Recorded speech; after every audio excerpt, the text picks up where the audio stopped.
Chris looked up at the figure stood in his doorway. They were cloaked, with a hood that obscured their face, and yet they were somehow unmistakable. "One to collect. May I come in?" the figure asked. Mutely, Chris gestured inwards, and the figure crossed the threshold, pausing only to place a long, curved stick with 2 handles into the umbrella stand. Chris didn't even remember buying an umbrella stand, but there it was, holding umbrellas as best it could. One of them was pink.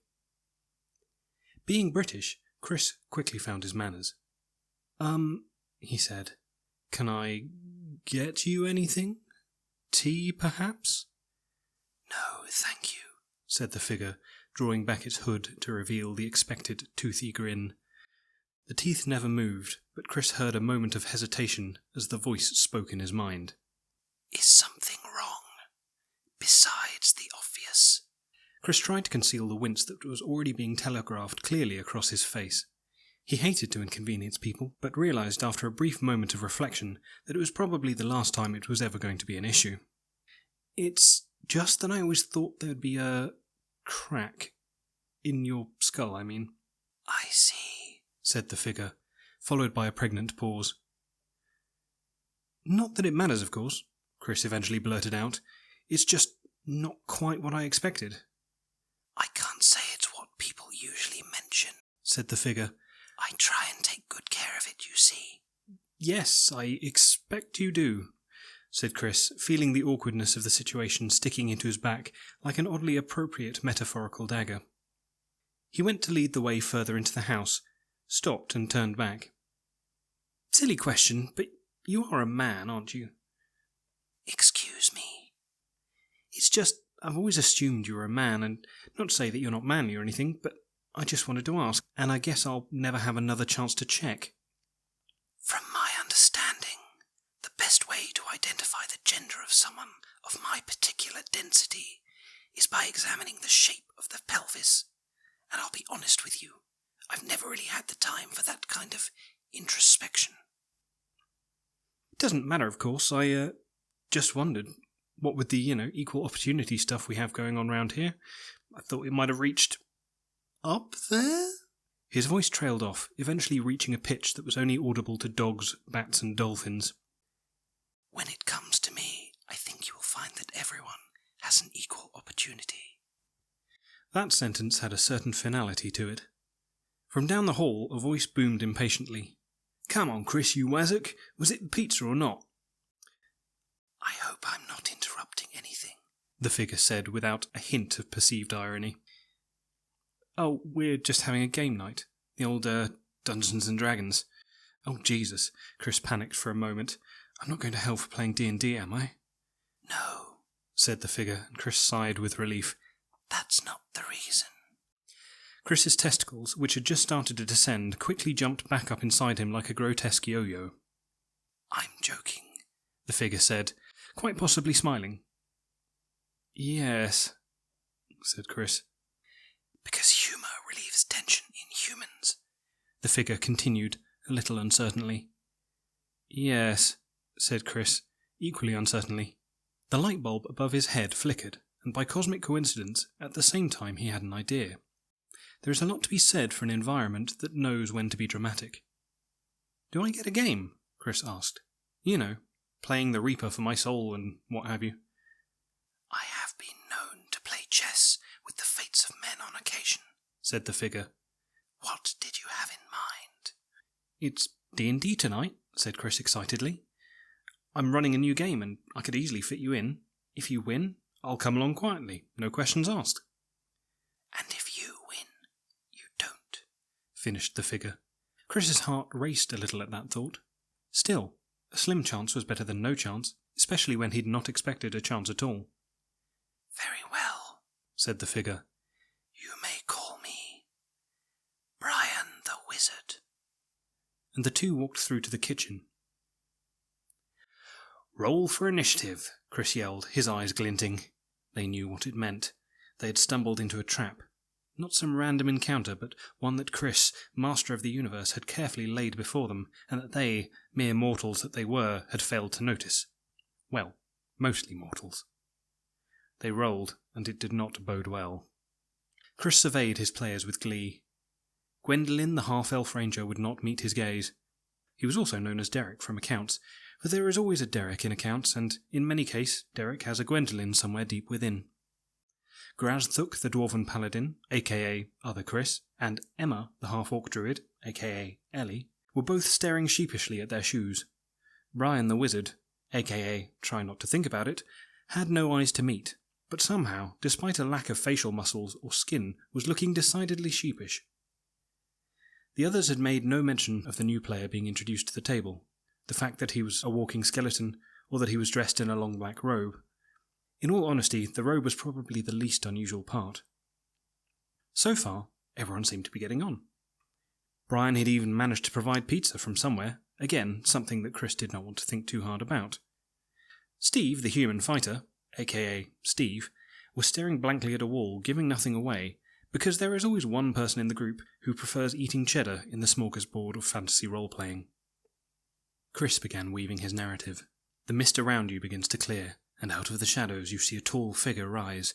You cannot make out his features, but he strikes you as handsome and finely dressed. How can we see he's handsome if we can't make out his features? Shut up, Steve.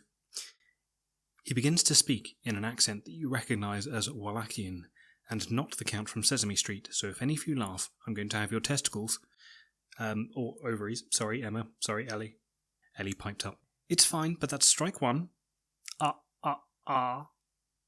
Welcome to my land. You may enter, but each must pay a price. The group laughed and applauded. Then Brian the wizard spoke up. We are here to rid your land of terror. You should let us pass without cost. Okay, Brian, please make me a persuasion roll and remember to add your proficiency bonus if you have it. How do I know if I have a proficiency bonus in persuasion? It'll have a little dot on your sheet next to the word persuasion if you do. Steve, can you point at it for him? Okay, no, Brian, you're rolling a d12, not a d20. No, that's a d8. Chris, can Brian borrow a d20, please? Okay, I rolled a 6. And with your persuasion added in? Okay, that's a 14. Very nice, Brian. You recognise the figure as Vampire Count de Rolo, and so you use your charismatic nature to appeal to him. How do you do that, Brian? I, move my hands persuasively. Okay, well, I've only got a 12, so it looks like those persuasive hands of yours are doing good, buddy. The Count smiles at your group, bows deeply, and then vanishes into the mist, leaving you alone. The night continued. Pizza was eaten, beer was drunk, and the laughter and swearing could be heard next door.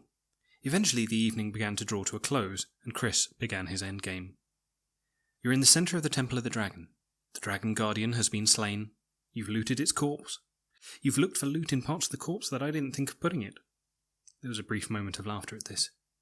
I didn't even know that dragons had anal scent glands. More laughter. Let alone that they could be harvested.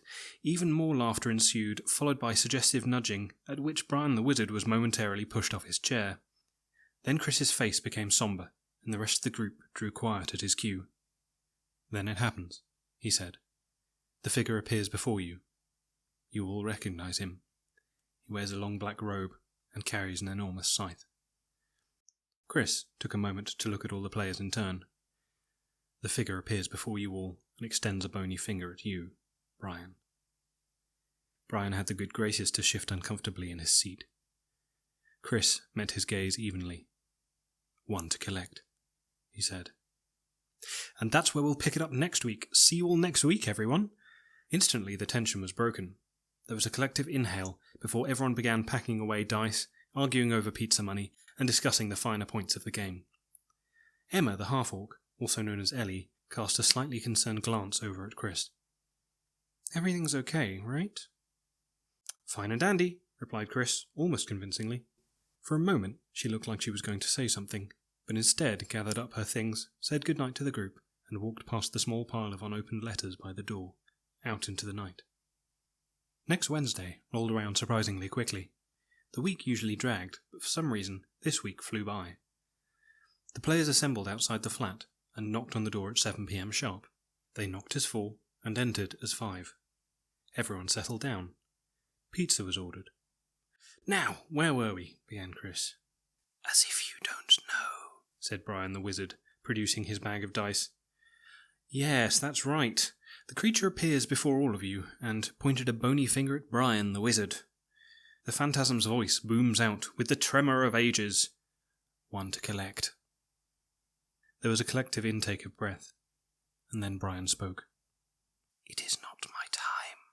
I am not ready." "I wait for no man. I am simply inevitable." But I am not ready. There is more I wanted to do. Places I wished to see. Games I wanted to play. "I am simply the inevitable," repeated Chris. "Roll for persuasion." The figure took a moment, bony finger hovering from one dice to the next, before finally selecting one. The hollow clacking sound as it rolled resounded through the room and seemed to last for an eternity. "Natural 1? There was a quiver in Chris's voice then as he asked. "Natural 1. The players looked on, saddened but not surprised. Then, as it always has, the game carried on regardless.